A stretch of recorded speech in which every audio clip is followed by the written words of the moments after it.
I cry for my city. And when I think of the word nigga, I think of ignorance. And I don't mean on a black, white, I mean black, white, Hispanic, whoever, all people ignorant to the fact that Jesus died for us. He has freed us. We walk around like we slaves, right? So I just feel like I'm going to do this piece for y'all to hopefully connect with somebody, to really walk in Christ as much as you can possible, to show your kids, you know, this is the way you do it. You know what I'm saying? They deal with so many evil spirits, and I'm tired of watching them die, literally. So here goes the piece. There is nothing attractive about a teen boy being assassinated. Quite frankly, it's nothing pretty. We scream DYT, that's my city, but can you honestly say that proudly without feeling a tad bit of pity?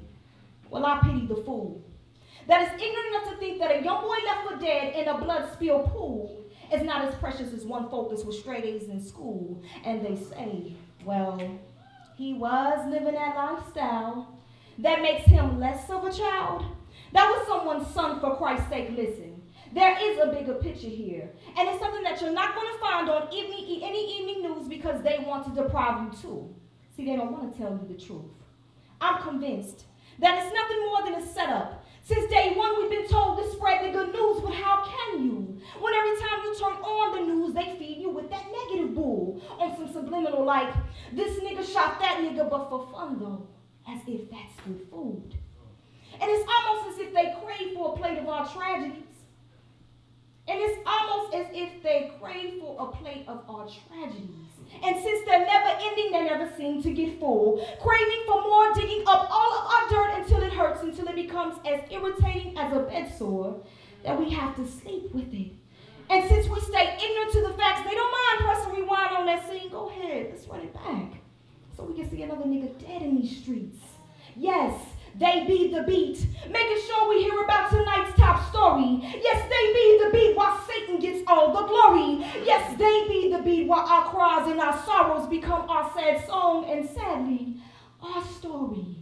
Yes, the devil's advocates are busy taking over our city. They're like Hannibal Lecters and we're their delectable delights, and trust me, they enjoy every bite as they devour us because they overpower us in this fight. They begin breaking us apart by first starting with the mind. They feel that they attack us mentally by filling us with these lies, making us believe that we're not capable and able to be anything more than just another nigga, that we can't prosper because we're enslaved to their traditions. Oh, but there was bloodshed and he didn't die because they killed him. He just willingly submitted. So from that very moment, our chains and barriers were lifted. Freedom. We're just too ignorant to see it. And they feel if they get in his spirit, he won't live to see past 15, and God's vision will only become a dream. And then the parents. You can tell your kids what's right from wrong all day, but if the children don't see it in their parents' actions, there will be a price to pay. So he begins to weigh out his actions. Shoot, mom and daddy don't live that way. So his vision becomes blurry. Eyes. And every time he hears you correcting for his wrongs, he blocks you out because you begin to sound redundant, so he becomes deaf to you. Ears. And every time he lashes out and cries for help, you take away his voice by telling him to suck it up, man up when he's merely a boy. And then handcuffs.